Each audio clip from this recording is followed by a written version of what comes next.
Assalamualaikum warahmatullahi wabarakatuh. Nama saya Gladys Prastika dari Prodi Ilmu Komunikasi Batch 12. Hari ini saya akan membahas keuntungan korporat media dalam menjalankan fungsi pers menurut UU Pers nomor 40 tahun 1999.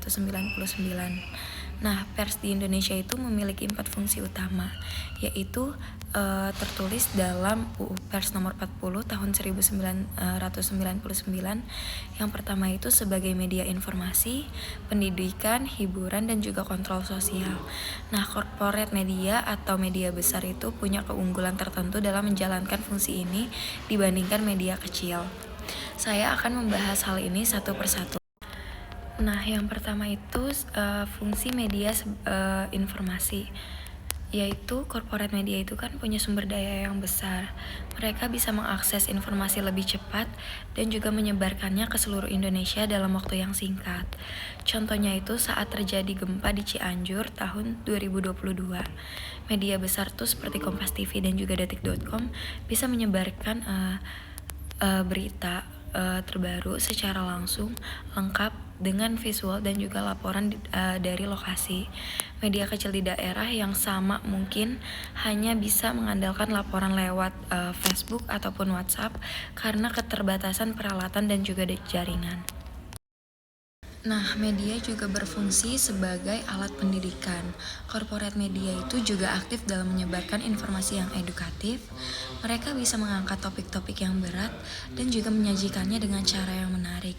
Corporate media juga sering sekali memanfaatkan platform digital untuk menyajikan konten yang edukatif dalam bentuk artikel, infografis, dan juga video yang mudah dipahami. Contohnya itu seperti portal berita tirto.id atau BBC Indonesia yang sering membuat infografis tentang isu-isu seperti pemilu, kesehatan mental, ataupun perubahan iklim. Nah, tirto.id juga rutin menerbitkan konten bertema sejarah, literasi politik, dan juga kesehatan masyarakat dengan pendekatan visual dan juga data yang akurat. Ini membuat pembaca tidak hanya tahu, tetapi juga paham konteks yang lebih dalam. Nah, selanjutnya media itu juga berfungsi sebagai hiburan. Dalam fungsi hiburan, corporate media itu menghadirkan beragam konten yang menarik, mulai dari talk show, dokumenter, hingga konten ringan di media sosial yang tetap informatif. Nah, contohnya ini ada Narasi TV dengan program Mata Najwa yang mengemas isu-isu berat seperti politik dan juga hukum dalam format talk show yang dinamis dan juga tetap menghibur, namun tetap bernilai edukatif. Selain itu, platform seperti Kumparan juga menyajikan video lifestyle, kisah inspiratif, hingga liputan budaya pop yang segar dan juga menarik. Lalu juga ada yang baru-baru ini viral adalah Metro TV yang menyajikan berita yang dibawakan oleh Valentinus Reza dengan memberikan berita politik dengan bahasa yang mudah dan juga kekinian. Nah, yang terakhir adalah fungsi kontrol sosial.